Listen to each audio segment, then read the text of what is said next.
listening to Reset Race. You're now tuned in to Reset Race. You're listening to Reset Race. You're now tuned in to Reset Race. What? Put them back on the grill again. We grilling them. Put them back on the grill again. We grilling them. Put them back on the grill again. We grilling them. Back on the grill again. We grilling them.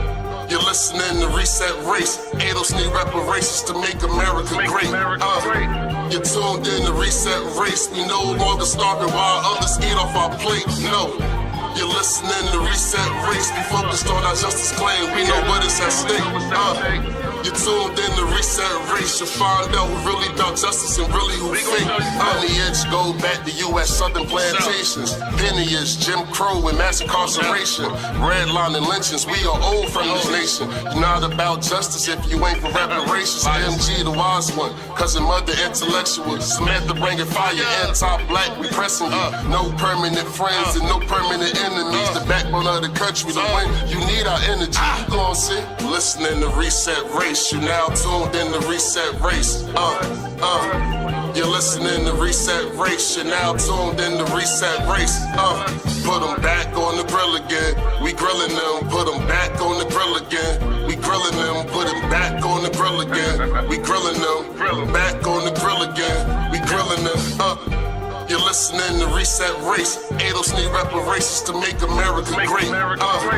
You're tuned in to Reset Race. We no longer starving while others eat off our plate. No. You're listening to Reset Race. We focused on our justice claim. We know what is at stake. You're tuned in to Reset Race. You'll find out who really about justice and really who fake. We always try to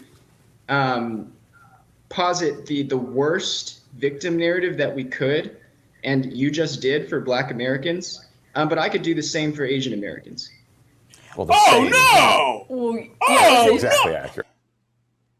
What the fuck? What the fuck is wrong with this dude? Where did they find this dude? Yeah, he a Chinese neo-Nazi. I don't know if he's Chinese, but he's an Asian neo-Nazi. You know what I mean? Yeah, this is wild. How do you forget about what happened to us and just toss internment camps out there after they got, even though they not, let me back up. Internment camps were horrible. It should have never happened. And I'm sorry for everybody who went through that and those and people who descend from folks who went through that, because there are echoes of that through their lives. Okay. I hate, that's horrible that happened, but that was 4 years. And it is no comparison to what we have gone through and continue to go through here.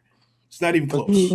We don't even have to do that, because the Japanese who were interned have consistently supported reparations for us because they understand. Fact. It's just motherfuckers like this that like they try to throw them out there, like, and that's not even when the time they're on. You know what I'm saying? Like, it's disrespectful.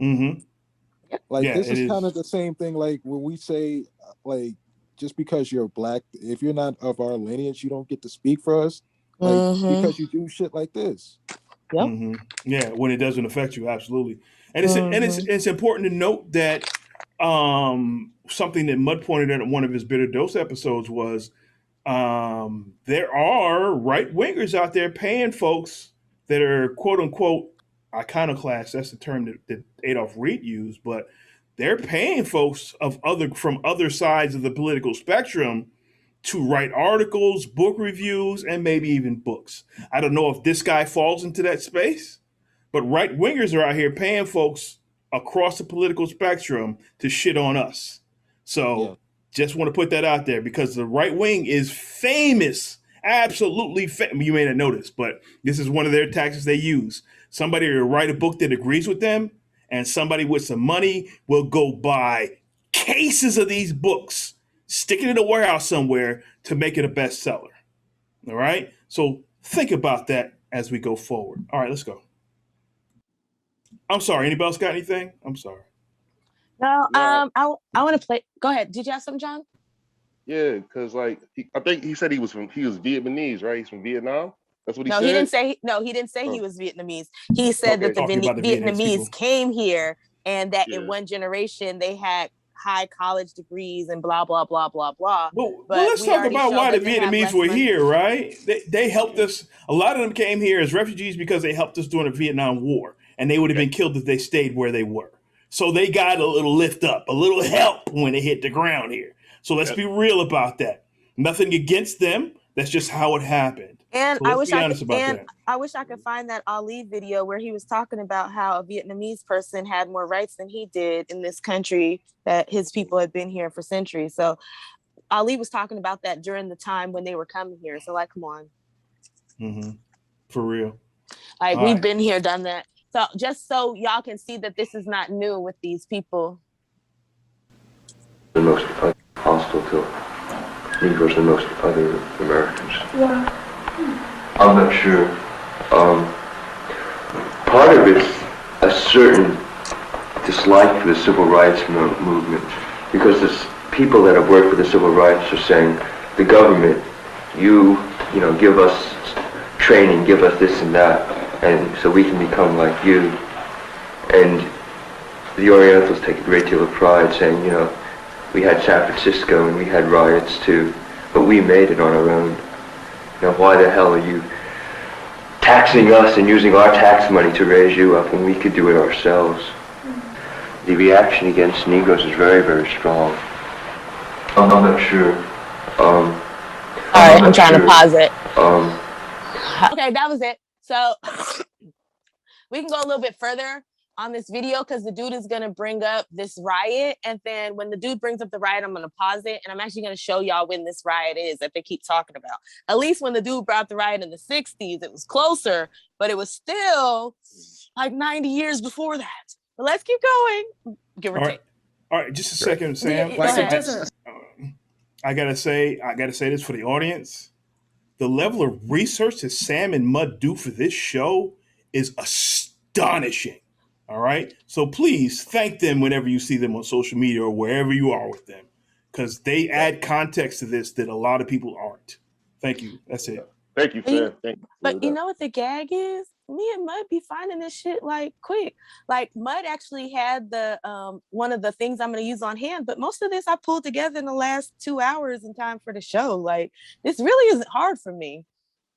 but we appreciate it no matter the level of effort. I appreciate it. But hey, but I would like more researchers because I don't have time to read new stuff and I would like to. So if y'all would help me out, I could get back to my reading. Yeah, and this is the stuff you got, like you said, you found it quickly. Imagine somebody who was doing research for us who was really digging. This is a simple Google search. This isn't like doing nothing in depth. This is all first page stuff. I didn't get into the second pages. We still appreciate it. Let's go. No, I appreciate you guys too. We all pull our weight around here. Okay. Something of similar magnitude. But I don't think we should focus on that because I don't think that we are living in that history today. And the reason why is because you have these Asian Americans whose talents were suppressed, but when meritocracy was able to expand, the Immigration Naturalization Act was able to occur in 1965. Legal discrimination was rolled back, not just for Black Americans, but for. Are we going to talk about why the Immigration Act was like that? Are we going to talk about what we did, what our people did to make sure that that non-European folks could come in here like that? Are we going to talk about that there, Kenny? Nope, because people are unappreciative of it. But now when Black people say we need to have a discussion about immigration, you call us xenophobes. But do you see what Black Americans not having a discussion about immigration has done? It brings in people who hate us and who are trying to keep us from getting what we are due. And I'm not saying all immigrants, because this isn't a total thing. So I'm going to pull a James Baldwin. I don't think that Asians hate Black people. I can only speak to the state of their institutions. There are a bunch of Chinese institutions, to be very more specific, that are working against Black issues. So I'm not saying that Asian people hate Black people, but I am saying that their institutions seem to be anti-Black. I'll tell you this. When I left this country in 1948, I left this country for one reason only, one reason. I didn't care where I went. I might have gone to Hong Kong, I might have gone to Timbuktu. I ended up in Paris, on the streets of Paris, with $40 in my pocket on the theory that nothing worse could happen to me there than it already happened to me here. You talk about making it as a writer by yourself. You have to be able then to turn off all the antenna with which you live, because once you turn your back on this society, you may die. You may die. And it's very hard to sit at a typewriter and concentrate on that if you're afraid of the world around you. The years I lived in Paris did one thing for me. They released me from that particular social terror, which was not the paranoia of my own mind, but a real social danger visible in the face of every cop, every boss, everybody.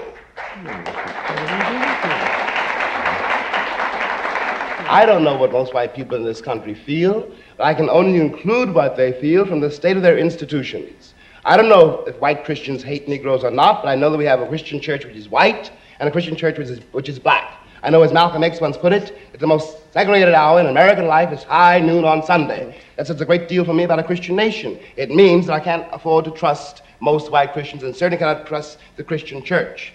I don't know whether the labor unions and their bosses really hate me. That doesn't matter, but I know I'm not in their unions. I don't know if the real estate lobby has anything against black people, but I know the real estate lobbies keep me in the ghetto.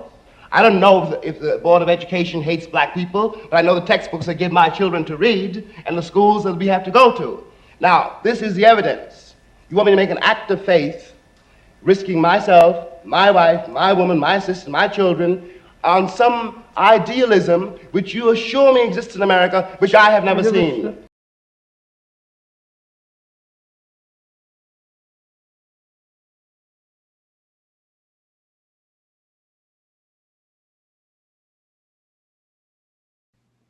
Because show me a black institution that is fighting against Asians getting into these schools or even being counted for as minorities. Like, Asians have more money than white people. Japanese, Chinese, and Indian people have more money than white people. They shouldn't even count for affirmative action. They should have to compete with white people. Mm-hmm. Can I say something real quick? Please. Go ahead, Mud. What you don't have to ask Mud. Just start talking, Negro. Yeah, shit. There's a sleight of hand that was just done right there, because if he's talking about the Chinese Americans that were here, that were interned, and all these people that went through, rougher times in America, that were here like almost the same time as we were going through the shit, like, okay, maybe they might have something to say. But then he's talking about, he's trying to act like the immigrants that came after 1965 have their story. Nope. When that's not the case. Ooh, like, I love you. Like, Mud. how you're co-opting their story? Yep. Mud for slow people who be high like me. Can you repeat that again? Because I caught that right. You said he was talking about all the bad stuff that happened to Asian people before 1965, because 1965 is when it opened up for more of them to come here. Yes. And now he's transposing their story on them. Ooh, all of y'all are some doppelgangers. This is the same shit Africans should be doing to us too. Y'all love stealing people's stories. That is a fact. That's what happens when you do this forced teaming shit. But let's go. Yeah, because he still hasn't gotten to the riots yet. Oh, I'm sorry, John. John, do you have something to say? Yeah, come on, John. No, I'm good. Let him go. Let him go. Okay. For every minority group, Asian achievement was able to skyrocket. Asian success was kept, and was discriminated against in this country. But we're living in an era where that is no longer really the case. And so you have to really focus on what the cultural values are and how that informs the discourse. Asian Americans really can't. Cultural values. Hold on. You know what this is right here? The cultural values. This, hey yo, bro, you a Nazi? You a Klan? He put on his Klan hood. As soon as you start hearing things like cultural values, I heard later in the video, he's gonna bring up behavioral issues. It's their culture. This is all white supremacist, right-wing, hardcore right-wing talking points coming from somebody that's supposed to be a part of the POC coalition. Ain't that about a bitch? To fucking try to explain why, why recently Asian immigrants are doing better than people who've been here, Negroes that been here for centuries that had to go through all this deprivation. He's trying to explain it's the same shit Zilla be saying in our fucking comments. Keep going. Zilla, this for you. So you can understand. So yeah, so it's basically the way to kind of explain that away, to kind of just be like, that shit ain't all right. So that happened, but this happened to us, and we just got here. So first of all, it didn't happen to you here though. You know what I mean? So it's like our culture is the reason why we succeed, but you not. But you like if you brought a whole man. Oh, all right, that's all I got. That's all I fucking got. That's a bar. It didn't happen to you here. God almighty, son, that is a bar. That is a fact. Anybody who's listening to this should understand that it did not happen to you here. All the stuff we talk about happened to us here as a result of policy and white supremacy. Damn, John, go ahead, boy. And our government allowed it. Mm-hmm. I got so much good stuff. Keep going, Mud, please. Yeah, I'm glad John said that, because I meant to bring that up when he was talking about what happened in Vietnam with Pol Pot. That happened over there. That has nothing to do with what America needs to be doing for its citizens here. Like, I'm glad John brought that up. Facts. And at this point, those Vietnamese people who came over here at that time are citizens. So anything we do, we can do for citizens. We don't have to do it for them as a race or an ethnicity. We could do shit for them as Americans. Because as I said before, Native Americans have their own treaties and stuff with the government. They're their own conversation. After that, the only people who are owed anything in this country are Black Americans, because we were actually targeted and we were displaced. We were stolen from by this country. After that, the only thing that you are owed in this country is as an American. As an American, you are owed a high standard of living, but you're not owed shit as an ethnicity or as a person of color, because our country didn't do shit to you here in this country. Yep. And we'll get to the old school shit that happened with the Chinese and stuff, because we're going to bring that into context, because that's what we do here. Bring it into context. That's beautiful. And it's important to remember that here in this country, what was, as everybody's alluding to now, what was done outside of this country, no other country in the world takes responsibility for other people's failures or other people's bad deeds, right? And America should not either. We've got enough bad deeds on our plate to deal with that we have to deal with anyway. Dealing with somebody else's bad deeds, no, like Mud was saying, nobody here is responsible for what Pol Pot did, not a soul. So let's ride. So, because I love Sandy Darity, he's my grandpa. He's my grandpa that I would have loved to have had. Yeah, he's the best. He is the best. He's a grandpa that I'd love to have had. But so he was saying it's a cultural thing, right? That's why Black people ain't shit, because we have cultural issues. Myth number 1. This is what we get wrong about closing the racial wealth gap. Y'all gonna have to help me read this shit. Like, I can't be reading everything. So myth number one. Greater educational attainment or more work effort on the part of Black Americans will close the racial wealth gap. A common sense hypothesis ascribes disparities in wealth mainly to the difference in level of education. A college degree is associated with higher earnings, more stable employment, even in the times of economic crisis. Families with college-educated heads appear to accumulate more wealth than families with heads with lower levels of education over a lifetime. Therefore, higher education often has been touted as the great equalizer, as a mechanism to reduce the wealth gap between whites and Blacks. According to this logic, we would expect Blacks and whites with similar levels of education to display comparable levels of wealth. Figure number 1 summarizes our findings when we compare levels of heads of households with the same educational attainment across racial groups, both for Blacks and white.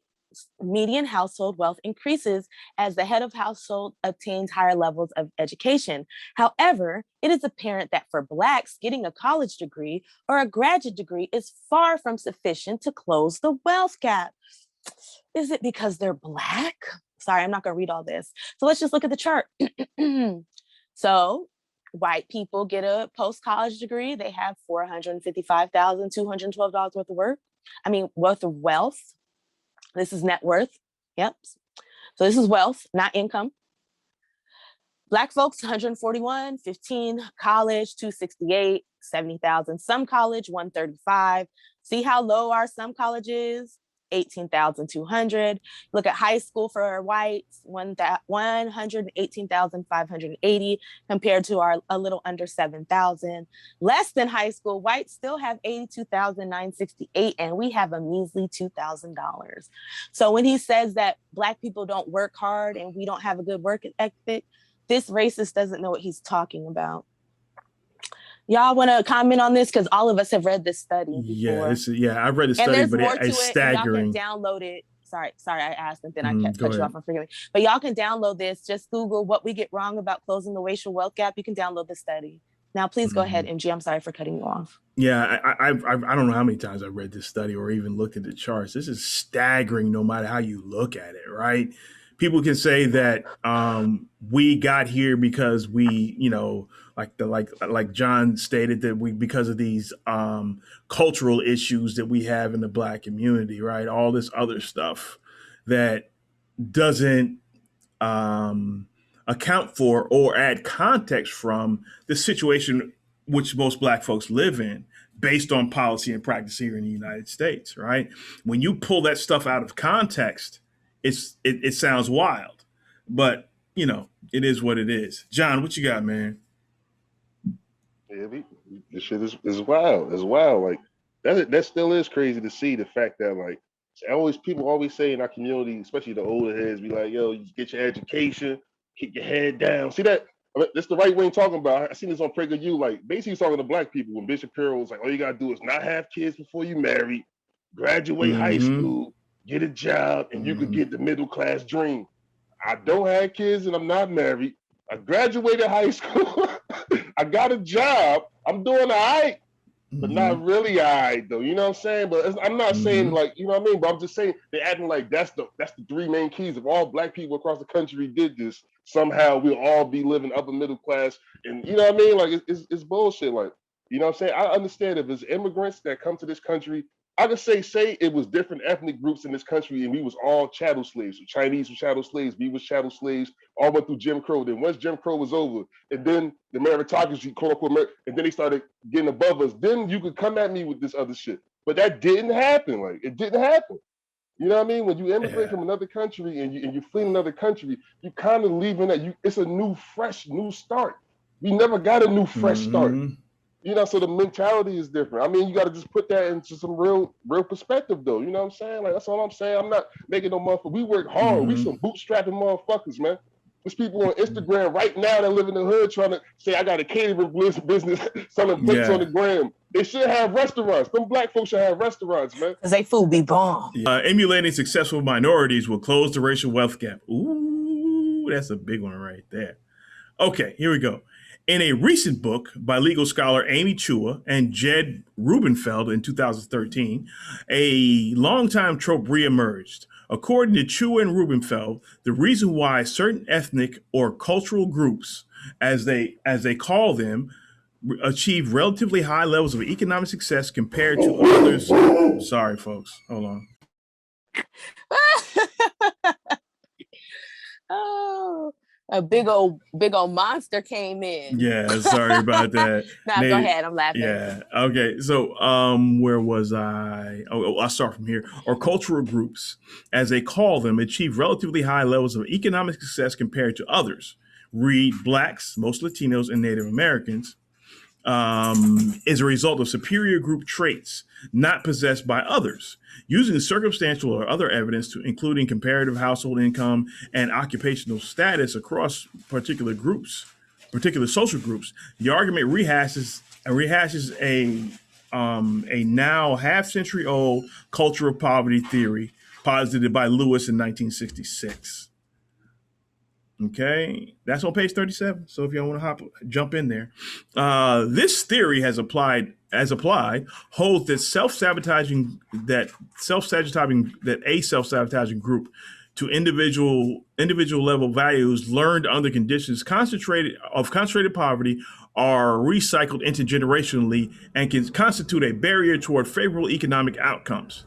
This hold on a second, folks. jump in. I'll jump in. This can include behavioral impediments to being able to acquire and hold down a job, an indifference towards educational attainment, saving or general asset building practices, and other alleged negative group level attributes, including a predisposition towards pathological family structures. See Morey, 1986. In the past, much of what is commonly referred to as the model minority narrative has relied on the perceived bootstrap success of American Jews and other Southern European immigrant groups, and more recently, select Asian, Latino, Caribbean, and African immigrant communities. Zilla, this for you. Since you won't read the study, we're reading it to you. Zilla refuses to read. Here it does. Notwithstanding the diverse, complex social and economic makeup of these groups in the first place, the immigrant success trope has yielded the problematic inference that if they can do it, why can't you? With blame centered on Black and Latino communities.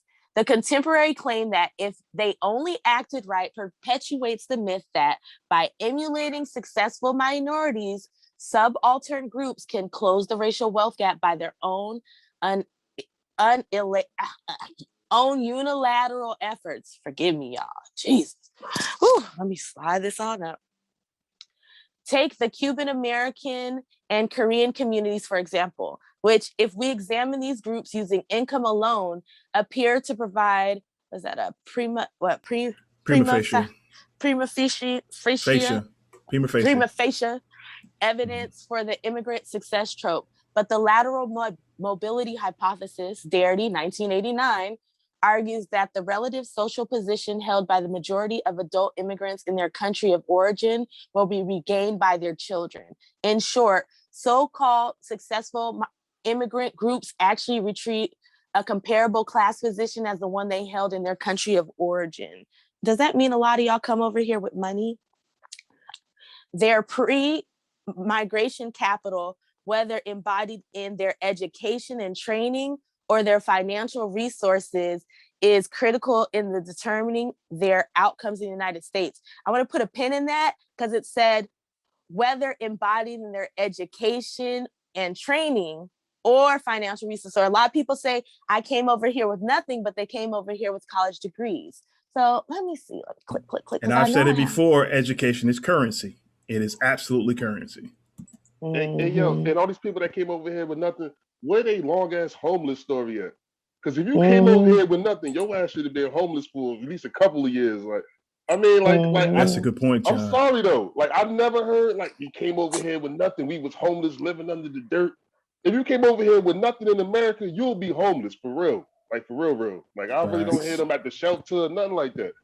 I know black folk they ain't got nothing that's at the shelter, man. Like that's all I'm saying. Like that's all. I don't know. I don't know the status. I don't know data on that, but shit, I don't know. I never heard about their homeless stories. Like they ain't got nothing.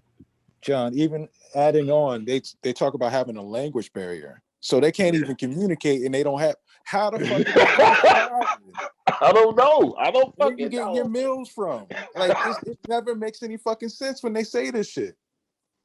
That's a fact, man. Good job, John. God damn. Go ahead, man. I'm gonna shut up. Like John says, I'm gonna shut up.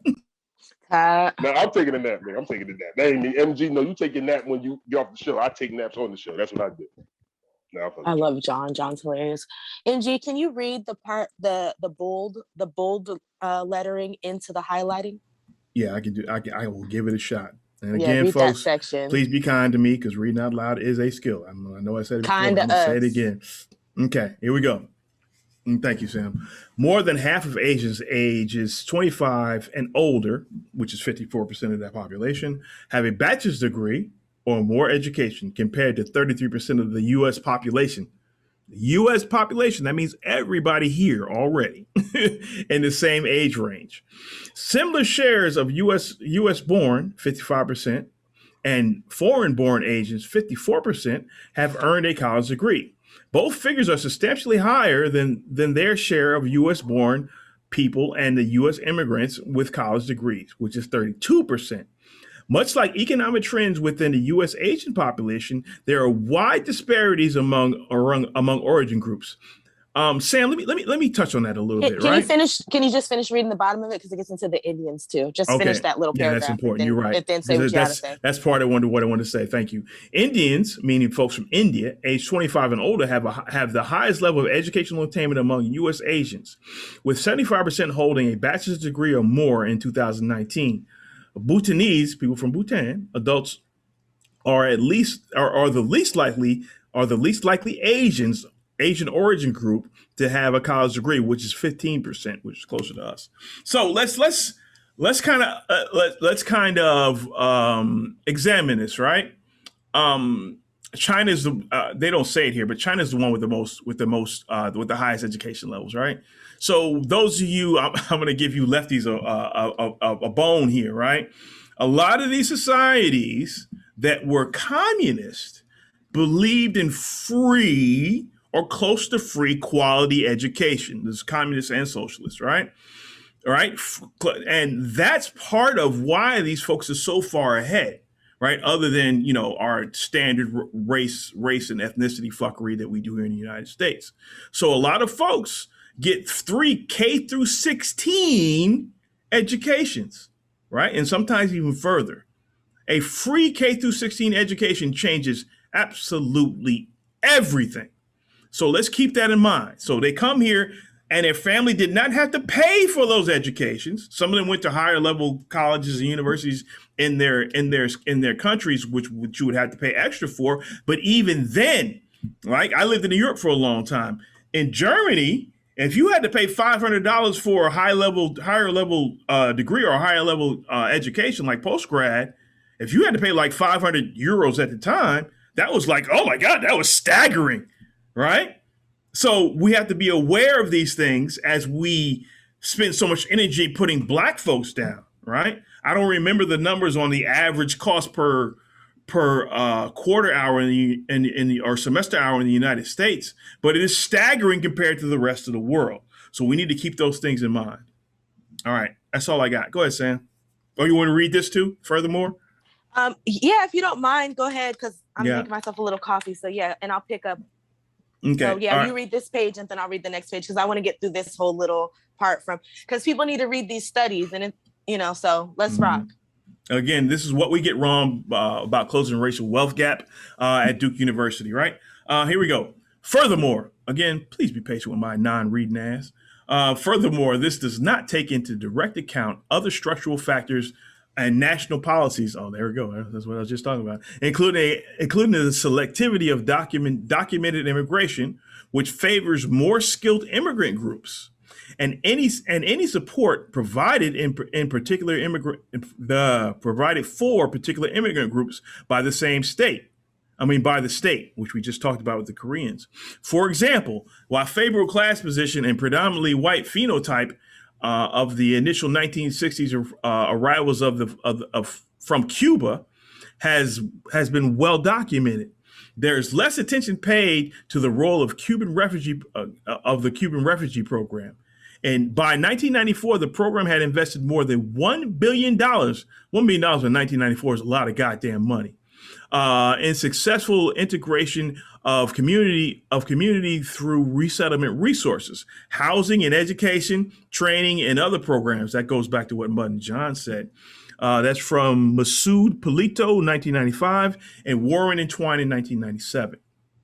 For Koreans, we talked about this, who have been hailed as successful minority group due to their savvy entrepreneurship, what generally is ignored is the fact that the immigrant community that has come to the United States as a highly self-selected example, education, urban, and middle class, they have been able to provide opportunities to themselves by bringing substantial startup capital with them. Let's try it again. Substantial startup capital with them.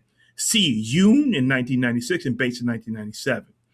Perversely, discrimination against Blacks by default assisted Korean entrepreneurship in many U.S. cities where they share urban spaces. See Bogan and Darity in 2009, and also see Min in 1998.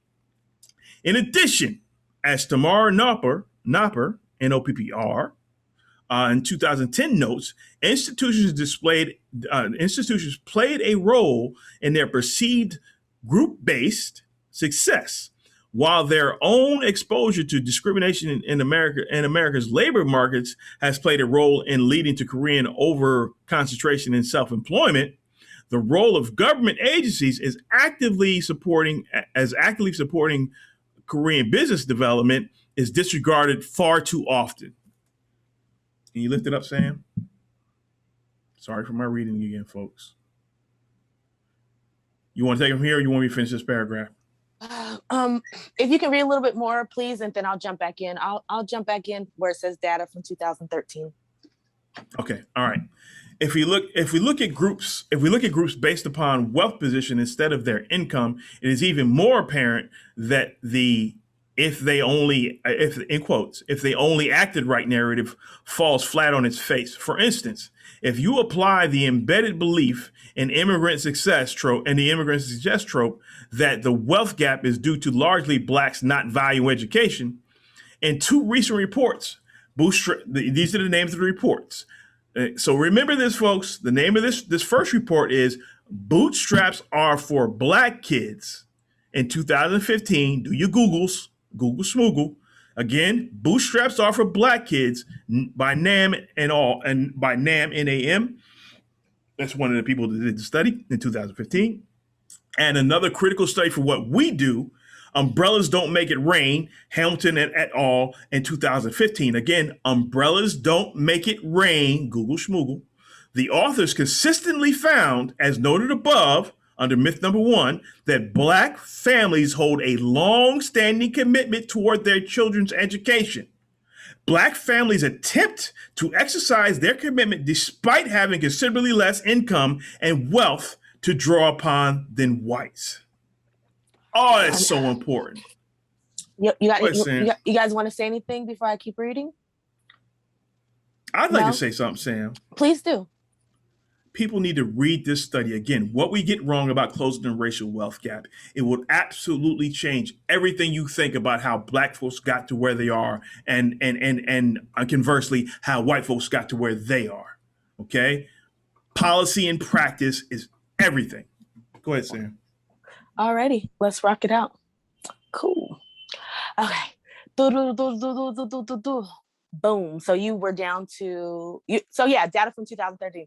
Data from 2013 from the 2013 wave of the panel study of income dynamics indicates that the median income of Black parents who provided some financial support for their children in higher education was $44,640, while it was $63,346 for parents who did not.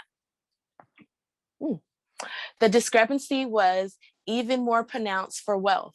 The median net worth of Black parents who provided some financial support for their children's higher education was $24,887, while it was $73,878 for white parents, again, who did not. Wow. Just look at the difference in the money. Like, all right, I'm gonna keep going. That's serious. That is big. It's mind-blowing. Furthermore, the typical US white household with a head who held a college degree had $268,000 in wealth compared to $70,000 for a Black household with comparable education head. Slightly less than a staggering $200,000 difference. See figure in myth 1, which we already showed you guys.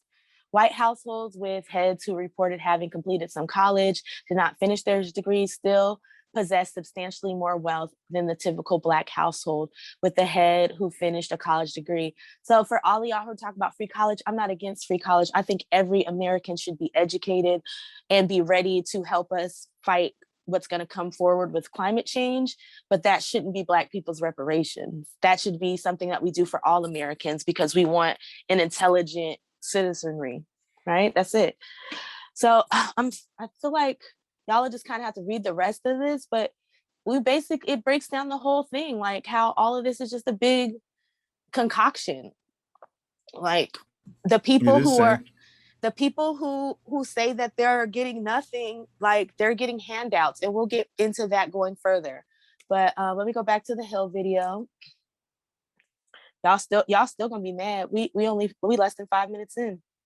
And advance and achieve the American dream. So your book deals with the consequences of some of this in the form of like the lawsuit against Harvard, as we talked about in the introduction here. Can you talk to us about some of the discrimination that sort of counterintuitively ends up affecting Asian Americans today through some of those measures? Talk to us about the lawsuit, the progress of the lawsuit, what you expect to happen, and how that speaks to maybe some of the challenges that Asian Americans face in terms of discrimination right now. So Harvard University founded critical race theory. Critical race theory came from the law department of Harvard Law School. This is undisputed. Kimberly Crenshaw, Derek Bell were the first professors to do that, and then Harvard based their admissions system, and it fits right in with Harvard's admissions system, which is based on a racial lens. What they do is they racially profile every applicant, and they judge every applicant based on their race. A federal department, US Justice Department, last year did an investigation of Yale University, which practices the same thing. And they give you, at every stage of the admissions process, they give you a plus if you're Black or Hispanic, which is a minus if you're white or Asian. And that compounds 4 times. So they use race at every stage of the admissions process. And so Asian Americans are obviously the lowest downgraded based on Harvard's use of a personality score, where they grade Asians the worst on personality. That's how they justify it. And now we see today that Asian Americans have to score 450 points higher than a Black person to have the same chance of admission to Harvard University. This is... Again, we talked about this earlier, and we knew it was coming, is that he's not talking about legacies like we touched on before. He's talking about Black people, right? Yep. Right. So, and we've established through this data that we just shared that they come here. A lot of these folks come here with money. They come here, and along with that wealth they bring, that wealth gets them in spaces. Because we're going to talk about the social aspect of this, that wealth gets them in spaces that those of us who in the Black community can't get to, right? So it's not just how this thing is done with the numbers and the minuses and pluses. It's also you're closer to those folks who are legacies, right? And that matters. I don't give a fuck what nobody says. That matters. So John, you got anything on that? I just wanted to add that.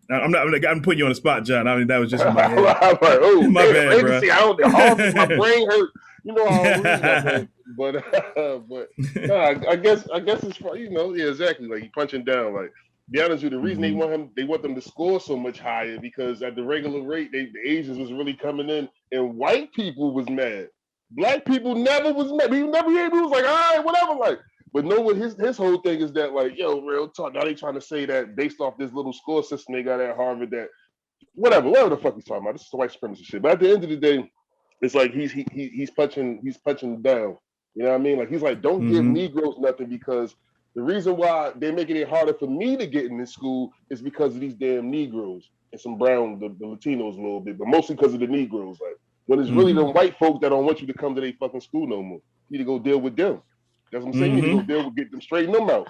But like Mud said, if you go straighten out some white folks, then your ass won't see that. Put you in a different minority position now. So yeah, that's why white folks are getting rid of them SATs and ACTs, right? They get rid of that shit. Yep. You can't beating the brakes off of them on that shit. Yeah, beating the brakes off them ass. Yeah, exactly. So it's not us. We don't run into these institutions, right? And like and like John said, we gotta be careful of. Well, they should, not us. We know, but they got to be careful how they talk to us, right? Because this is yeah, exactly. Because this, to me, this is. I mean, I started to say this is wild to me, but it's not. This is just what groups that come here. They see who is in power. They see who is not in power. So they punch down, right? Yep. It is what it is. Punching up. Yeah, instead of punching up. But y'all keep telling us that we're divisive. This is some divisive racist shit right here. Except this is a white person saying this, it would be a problem. Yeah, or it would be a problem with some of us. This is why the Hill didn't put this on YouTube. Like, there's a reason this isn't on YouTube. Yeah, because they got shredded like you said, Sam, or they'd be shredded in the comments. Mud, what you got, man? So I'm wondering if he's talking about this lawsuit that the Justice Department dropped against Yale University, that the Trump administration put forward. Basically, they made allegations and there was never any proof provided, from what I could tell. And I don't know if this is the same situation that he's talking about, but Yale basically denied the allegations, and then the DOJ dropped the lawsuit. So that's important, Mud. So those of you who want to do some research, let's get out there and get it popping. Y'all heard Mud. Thanks, Mud. You got anything else, Mud? Yeah, and I mean, and also, like it says in the article, the Supreme Court has reportedly held that colleges receiving federal assistance may consider applicants' race in limited circumstances as one of multiple factors. So, like, even like, I don't know what they're trying to. Well, I know what they're trying to do. Let me just stop. They just come bullshit. So yeah, all I got. Yeah, I think. Go ahead, John. Nah, but it's crazy because like what they really trying to do, like they really trying to dip into. First of all, they're getting upset because I guess the colleges are trying to they treating them like they said Asians and whites are getting treated a certain way. Asians and whites are getting treated a certain way, and then opposed to that, like they're trying to carve out spaces for black people. Usually that means any black person. That ain't got nothing to do with us most of the time. But like he's still feeling like that's a threat to his. He like just get rid of affirmative action altogether. Like a white person, this shit is crazy. Like this sound like a rich right, like a right winger saying get rid of affirmative action. He's justifying it, saying that they put us up there with white people as far as like the affirmative action benefits of working or whatever like that. And we don't want black people to get this. It's fucking crazy though. You know what I'm saying? Y'all know what I mean. Y'all know what I mean. Yeah, appreciate it, John. And I think we all need to understand. We need to understand why the system is the way it is, right? Because they created these systems like he's talking about with the point system based on, okay, they want the best of the best, right? But not just test scores. What did that person have to overcome to get to that level, right?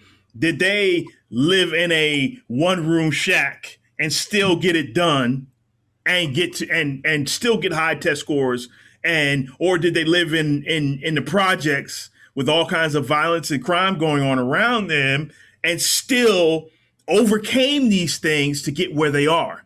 What this clown is talking about, mom and dad signed me up for all these courses so I can blow out these tests, because that's the reality, right? Mom and dad signed me up for these courses since I was 10 years old so I can blow out these tests so I can get through this system. Right? That's not overcoming. That means that's because your parents had resources. They cleared a path for you. Your parents' wealth acted as a road grader for you to get to where you are. Right? So and the other side of that spectrum, black folks, and in this case, I will say Ann Brown. They may be the only time you hear this come out of my mouth. Right?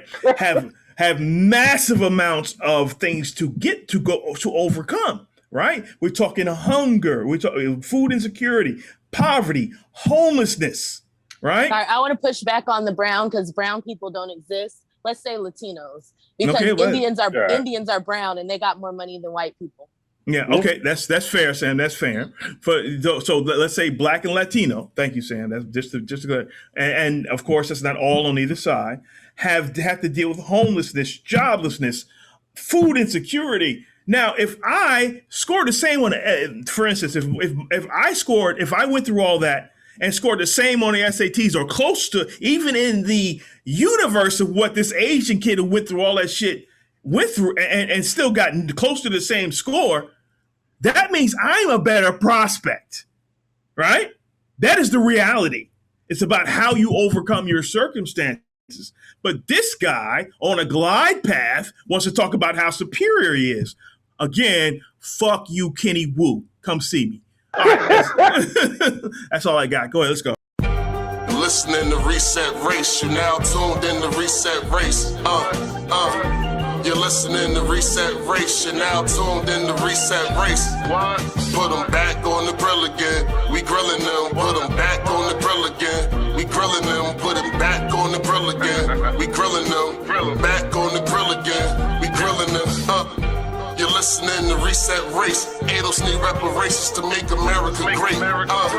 You're tuned in to Reset Race. We no longer starving while others eat off our plate. No.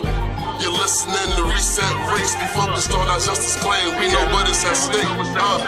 You're tuned in to Reset Race. You'll find out who really about justice and really who fake. Lineage go back to US Southern plantations. Lineage, Jim Crow and mass incarceration.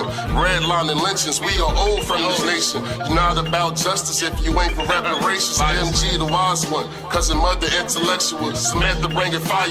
Anti-black. We pressing you. No permanent friends and no permanent enemies. The backbone of the country. To win, you need our energy. You gon' see. Listening to Reset Race. You now tuned in to Reset Race. You're listening to Reset Race. You're now tuned in to Reset Race. Put them back on the grill again. We grilling them. Put them back on the grill again. We grilling them. Put them back on the grill again. We grilling them. Back on the grill again. We grilling them. You're listening to Reset Race. ADOS need reparations to make America great. You're tuned in to Reset Race. We no longer starving while others eat off our plate. No. You're listening to Reset Race. We focused on our justice claim. We know what is at stake. You're tuned in to Reset Race. You'll find out who really about justice and really who fake. Until you do right by me, everything you think about is gonna crumble.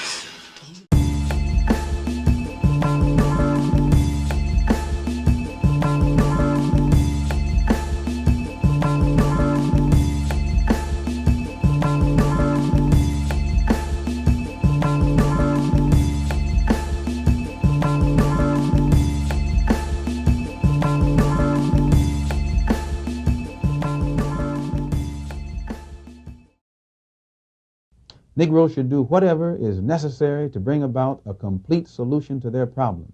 When I say whatever is necessary, they should have the flexibility to do whatever is necessary to solve the problem.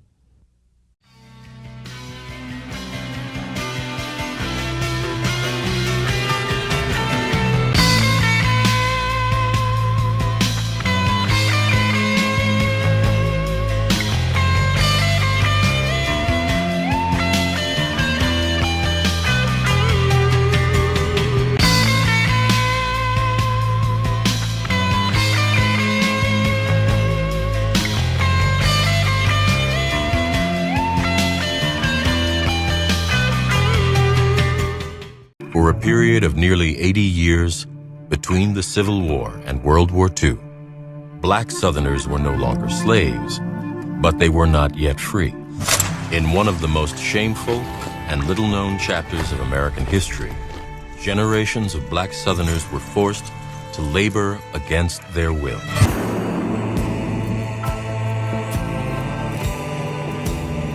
If you won't listen to me when I make an appeal for the Negroes, because you have no concern for the Negroes, listen to me when I make an appeal for America. You claim you love America. Well, we love America. Should you try to pretend that I'm crazy because I want America to be saved? And then you think we have no right to ask for something? Is it too much to ask you to grant us human dignity? Should we be put down and shot to death for this request? If so, you can aim your guns. What the hell do you think we care about dying if you're gonna deny us the right to live? Yeah. Welcome. The penny is taken.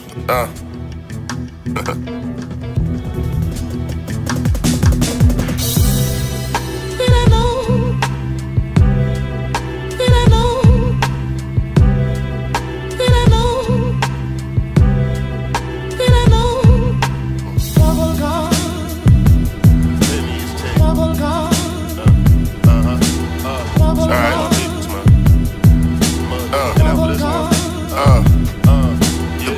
so deep, embedded in my spirit so heavy, got me self-medicating like Dr. Sebi, but not with natural things that come from the earth.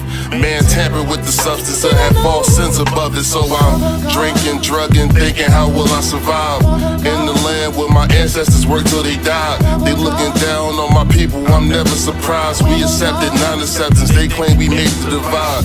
Like we chose to come here, they was forcing them. They didn't break when they got dropped, they wasn't porcelain. Generations of being boxed out to torturing. To this present day, somebody push us, we torturing. The water we swim in is so vast and deep. You try to swim in the shit, then you hurting your obliques. For the people who don't know, that's the muscles in your stomach.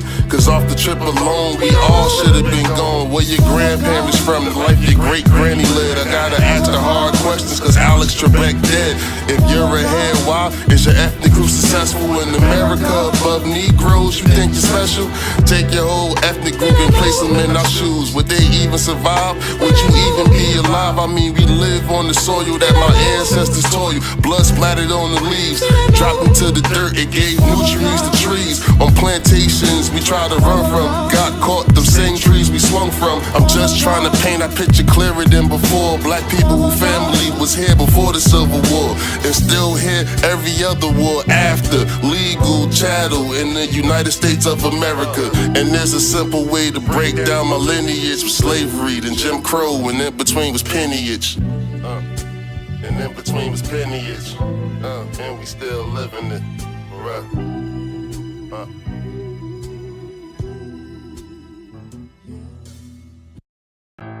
African American workers, they don't have tools, they can't supply themselves with seed and other equipment.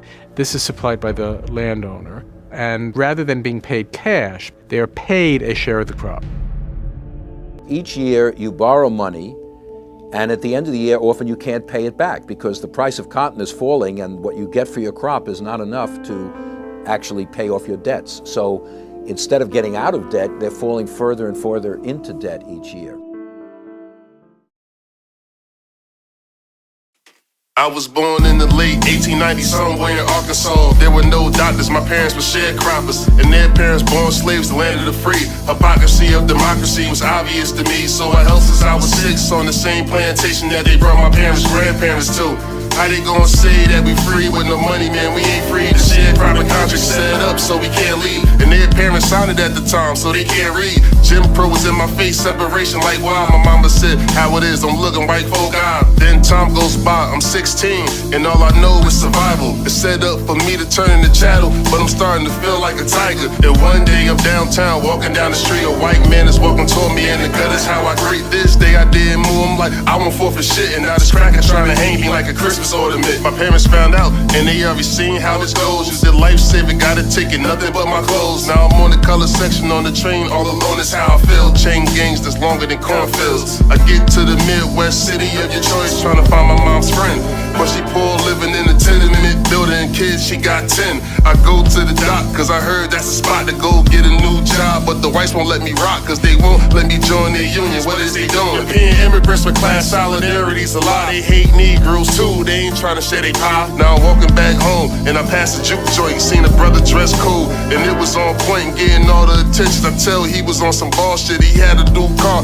white people riding horses. I'm like, how he get that? Like, how he did that? I'm like, damn, I had to sit back, like, how he lived that? So I approached him, he seen I was young and I was hungry. I'm like, goddamn, bro, I'm just trying to get some money, cause my family in the South, I gotta send some money back home. Alright, bro, come on, I'm gonna put you on. Started running numbers, security at the juke joint, and then I had to prove points, I had to climb up. He like, damn, I see that you strong, bro. You remind me of me when I was younger, cause I could see your hunger and I could see your pain. He put me on the game, then I had my own brothel. The white politicians would come and spend dollars on the low key. Then he started catching more heat from the police. They ain't want to see a black man eat like that. White folks can't sleep at peace like that. Then they put him away for 5 years, and I'm all alone. Then he passed the empire down to me, I got the throne.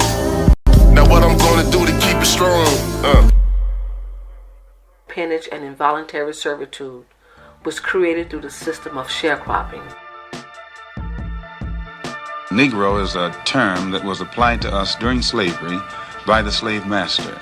And right today, it's a term that is used only to point out the descendant of slaves. It's never used for black people, period. Africans can come to this country. They aren't called Negroes. And if they are called Negroes, they resent it. So if Negro meant black, as we've been taught, it would be a term that would be applicable to or applicable to everyone.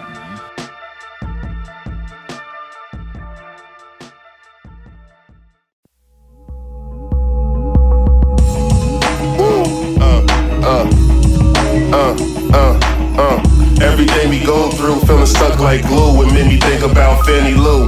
True, it's true. It's true. Well, you feeling real stuck like you can't move. You gotta tap into Fannie Lou. True, it's true. It's true. When I'm feeling lost, like I ain't got a clue, it made me tap into Fannie Lou. Trying to find hope when I can't see it. A country that did us wrong, knowing we can't leave it. But we been here, so the power we must seize it. If we don't fight, the next generation will inherit nothing. I can't see it.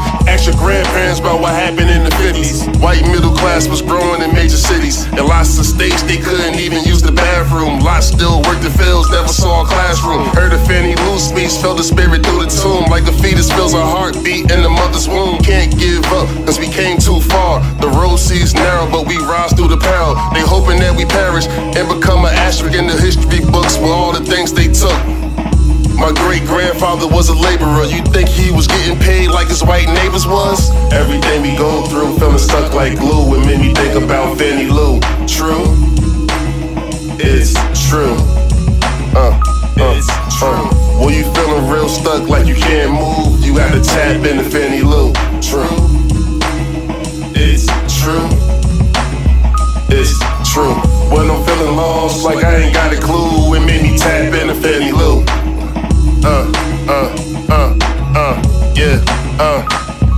My people, I'm loving them, persevere through the struggle and make moves while hustling under thumb of the government. Pop culture because of it. All the music you bubble with, foundation is for slaves. Can't forget, now you stuck with it. Their descendants are still here, can't leave, now you stuck with us. Despite attempts to fuck with us, you can never get enough of us. The hate is so deep, cause they deny they in love with us. Always shifting the blame on us to deny what they done to us. Yet we still living, despite the indifference. We make scraps taste good when provided with kitchens. Think about my great-grandparents when I'm under pressure. 1910s Jim Crow, they did not fold. I'm acting just like a vessel, let my people know we special. Descendants of American slavery, we set the levels of what's perceived as perseverance. Fighting all the things we did was fill us. They don't wanna give us what they owe cause they fear us.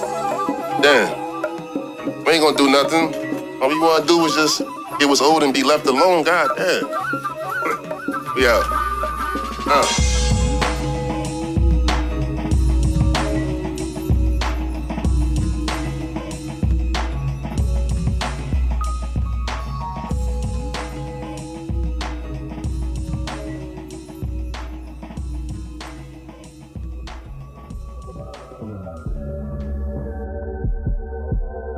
Charlie Edwards' generation may wonder at the ways of Washington, but it's too old to make any demands. But when Mr. Edwards looks at Doddsville through the eyes of his son returning from Vietnam, it's a different point of view. I think he ought to have some of what he needs. I think he ought to have a good home to live in. I think he ought to have bathrooms in his house. I think he ought to have everything that a full man could have, especially when he went up against what's going on in Vietnam. So I think so myself if I had to go to Vietnam.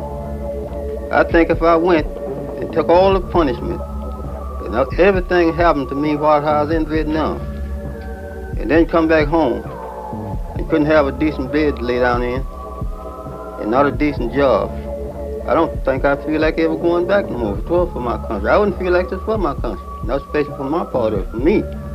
I feel like it's for the other fellas instead of me. When I think about that and how hungry people are in the South, then it makes me a little sick to say, how can they spend all that much money in another country and really not doing nothing at home? See, I think charity began at home and then spread abroad. Penny is taken.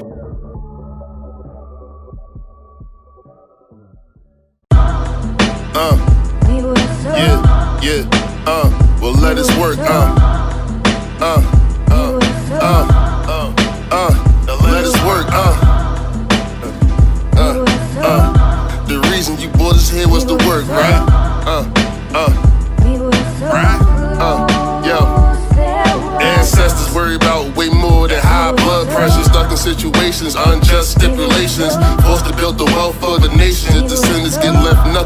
can't get boxed out of this creation.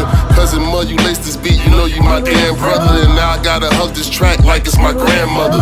Speaking of her, she been through things you can't imagine, and used that pain and flipped it into lessons for a grandson. Plantation with hot, slave cabins is old. Slave shit, disease infected, these crackers is cold. How you gonna judge us when they did us lower than the sea levels in the Dead Sea? Oh, let's see.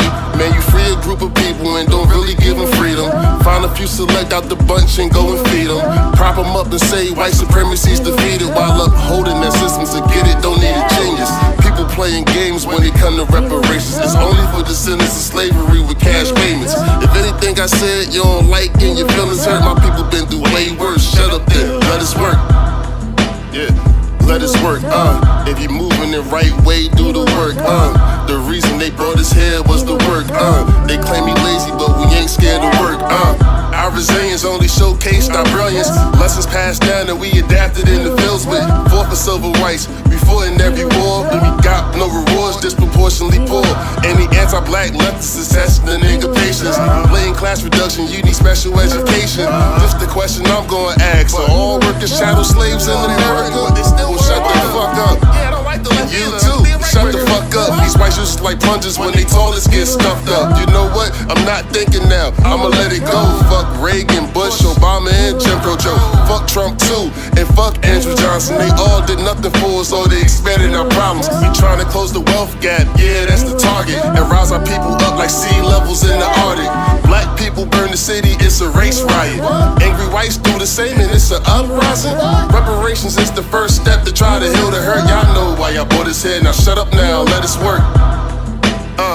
Let us work, doing the right thing, do the work, the reason they bought us here was the work, right?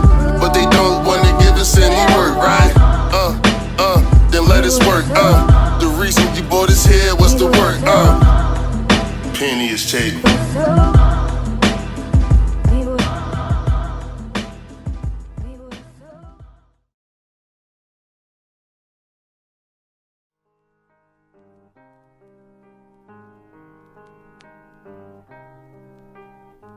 We came from a distant land. Our lives already planned. And this was in the 1950s or 40s? 40 to 60s. So what would the repercussions be if you tried to leave or if you tried to refuse what they wanted? Back in them days, it was kind of like you had to do what the white man said or get killed. My daddy's uncle, they made him dig a grave and killed him. American fruit. They killed him first, castorized him, and hung him up right from his house where his children, everybody could see him.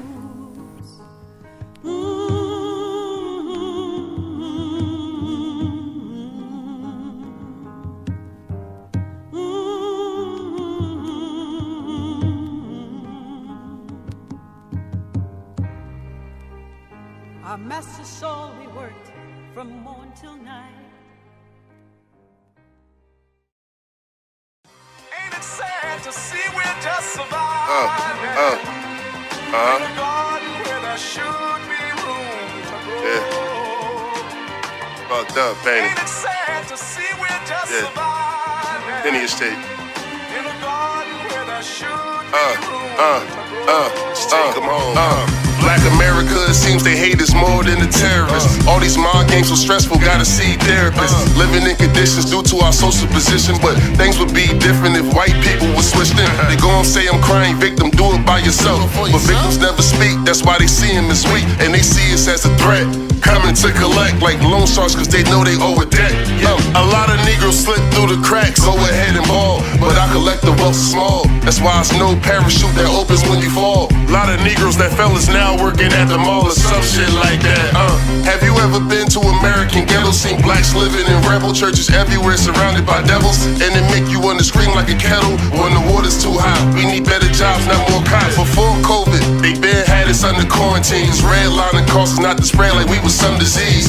And our bread didn't rise, so we ain't had the yeast. Banks still denying loans, make it hard to get homes. 13% of the population, 50% of the homeless population, despite building the nation. Lead in the water, in the walls, making the kids sick. Some is so hungry that they even eating paint chips. Ain't that some shit? Fucked up, man. Seem like nobody care, right? You gotta keep pushing though, man. You know? I'm not gonna stop. Shit, we can't stop. We ain't got no other choice, man. We running out of patience. I'm done waiting. Always tell us to build on a swampy foundation. Ask politicians for help, they tell us to pound pavement. Stop voting for these people, they'll do nothing to feed you. They won't serve our interests, forget it. I know they can see how we live in the prisons. You can't build a home with no lumber. Have you seen the wealth numbers? The next generation will have nothing, just suffering. Pressure bust pipes, politicians, not celebrities, need to get on their neck and squeeze till they can't breathe. Metaphorically, we need political solutions. A wealth transfer, control over institutions. When we call them out, they gon' say be friends to Putin. And that's sad though, the only Russian I know is Drago. Tired of seeing my people living with squalor, I see the pain. White and black middle class wealth, it's just not the same. Trying to throw up people off the economic boat and chain rots to our ankles so the bodies won't float. That's why black politicians are bought so easily. I trust the CDC more than the CBC, cause they work for POCs, they ain't never worked for me. Complicit in policies that will do the worst to we. We are our own ethnic group, we can't run to the motherland. My ancestors built this bitch, this is my mother's land, you understand? Ain't it sad to see we're just surviving in a garden where there should be room to grow? Ain't it sad to see we're just surviving in a garden where there should be room to grow? Ain't it sad to see we're just surviving in a garden where there should be room to grow? Ain't it sad to see we're just surviving in a garden where there should be room to grow?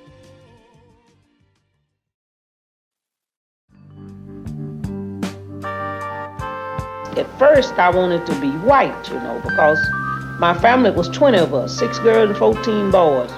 We would make 50 and 60 bales of cotton, gather all that cotton, and we wouldn't have food in the wintertime. So I figured then the white people must be right. But as I got older, I said, no, it's something wrong.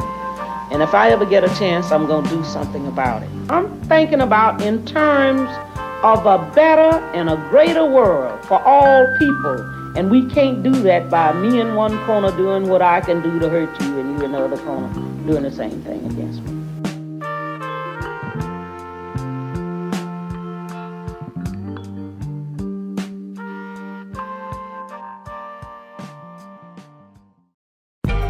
Listening to Reset Race, you're now tuned in to Reset Race.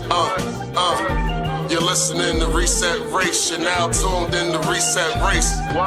Put them back on the grill again, we grilling them. Put them back on the grill again, we grilling them. Put them back on the grill again, we grilling them. Back on the grill again, we grilling them. You're listening to Reset Race. Adults need reparations to make America great. You're tuned in to Reset Race. We no longer starving while others eat off our plate. No. You're listening to Reset Race. We focused on our justice claim. We know what is at stake. You're tuned in to Reset Race. You'll find out who really about justice and really who fake. Lineage go back to US Southern plantations. Lineage, Jim Crow and mass incarceration. Redline and lynchings, we are old from this nation. You're not about justice if you ain't for reparations. MG the wise one, cousin mother intellectual. Samantha bringing fire, anti-black, we pressing you. No permanent friends and no permanent enemies. The backbone of the country, the win, you need our energy. You gon' see? Listening to Reset Race. You now tuned in to Reset Race. You're listening to Reset Race. You're now tuned in to Reset Race. Put them back on the grill again, we grilling them. Put them back on the grill again, we grilling them. Put them back on the grill again, we grilling them. Back on the grill again, we grilling them. You're listening to Reset Race. ADOS need reparations to make America great. You're tuned in to Reset Race. We no longer starving while others eat off our plate. No. You're listening to Reset Race. We focused on our justice claim. We know what is at stake. You're tuned in to Reset Race. You'll find out who really about justice and really who fake. Until you do right by me, everything you think about is gonna crumble.